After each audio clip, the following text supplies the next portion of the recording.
Well, hi there. Thanks for staying with us on Colorado and Company. I'm Denise Plant. Denver native Freddie Steinmark was known for both his stellar football skills and the work he did off the field to kickstart the war on cancer. In 1969, 2 days after the game of the century, Freddie went to the doctor concerned about his pain in his left thigh. A biopsy revealed it was a cancerous tumor in the bone, forcing Freddie's leg to be amputated immediately. He spent the rest of his short life on a crusade to bring awareness to cancer research.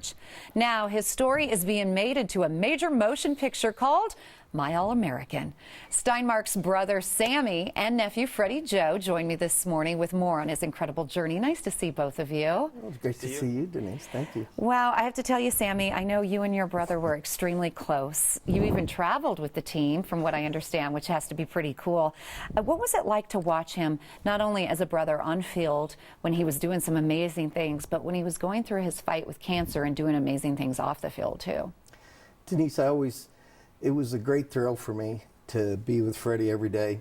I was at every practice in all three of his sports that he played, and was on all the team buses going to and from the game. I was the bat boy on the baseball team and the ball boy on the basketball team. Oh, wow. You know, so I spent a lot of time with Freddie, and to watch him on the field, he would come off the field sometimes, and I'd just go, "How'd you do that?" He was like an idol to you, not only a brother. Oh, yeah. And what were some of your favorite memories? Can you share one? Oh, sure. I always cherished every moment I had with Freddie because I just knew he was special, and I used to tell everybody that Freddie was the brother that all the little kids prayed for every night, and I was lucky enough to have. And he was one of those special individuals that don't come along very often, but one of my favorite moments with Freddie was we used to say our prayers every night. We'd kneel by the bed, and he taught me how to pray. And he was one night I got up and I got into bed real fast, and Freddie said, "Where are you going? You can't be done." He says, "What'd you pray for?" And I said, "Oh, I just prayed we beat the hell out of Lakewood." Just a simple prayer for a dream of a young boy. Freddie says, "Oh, you don't pray for those type of things." He says, "You know, pray that mother's healthy and dad's safe every day at work and gets a chance to come home." So he sounds like an angel, really. Yeah, he was an angel. And the game against Arkansas, it was called the Game of the Century. Were you there? No. In fact, that was one of the games. In fact, the only game I ever saw Freddie play on TV, because every game I went to in Austin, Coach Royal and Coach Ellington made sure that I had a sideline pass, and there were lots of little brothers on that team, and I was the only one that was on the sideline for every game, including the Notre Dame game.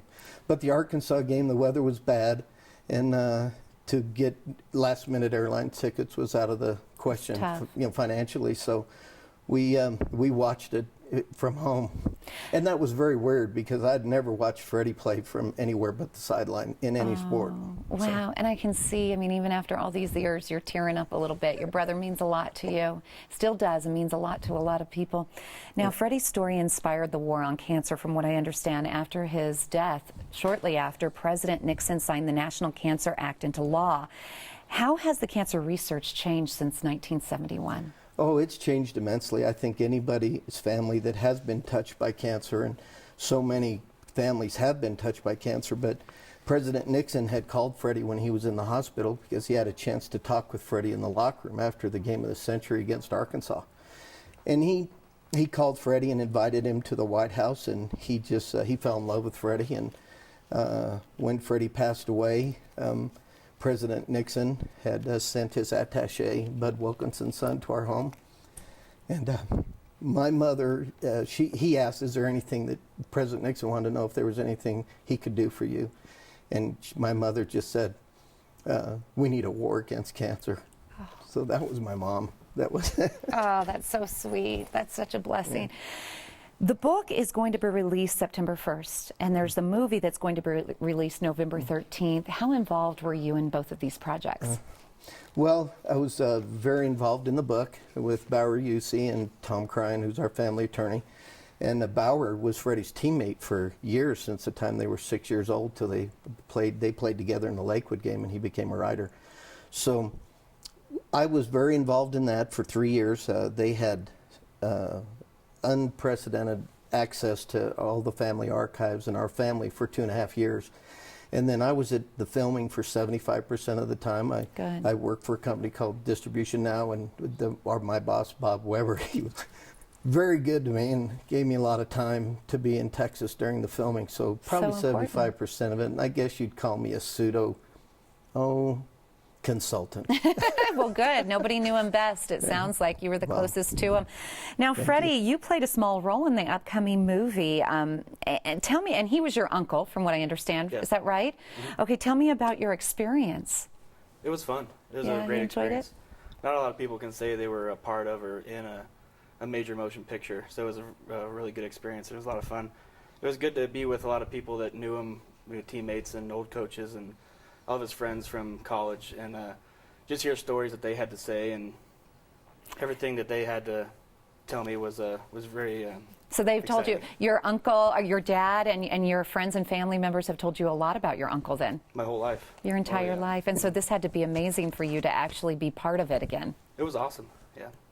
And what do you want people to know about Freddie? What do you want them to take away from this?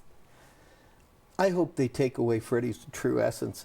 His athletic abilities were one thing, but it's very important to know that Freddie was his humility and the way he conducted his life, and his faith in God, and being a strong Catholic kid. He actually lived that life, and that made it very important to me. But he was a consummate winner. I mean, Freddie was a competitor like I'd never been around, and I coached a lot of football in my time, and I'd never been across somebody that was that intense, and he was just all about winning. And he was about the game, and like you said, he was very spiritual and religious. Right. Did he ever get upset or get depressed or point the blame, like, why me? Why did he have to lose his leg? Oh, never. Never.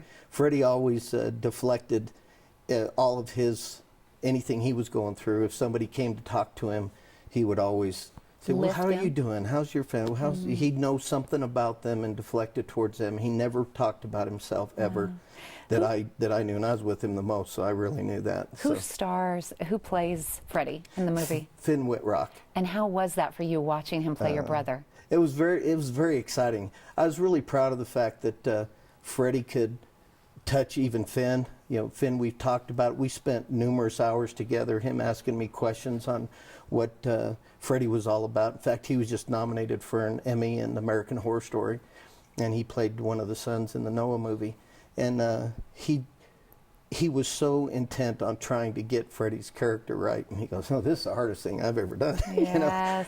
So, but he did a tremendous job. I can't wait to see it. I cannot wait to see it. And Freddie, I mean, this had to be amazing for you to be part of this filming. How do you think it's going to affect our generation?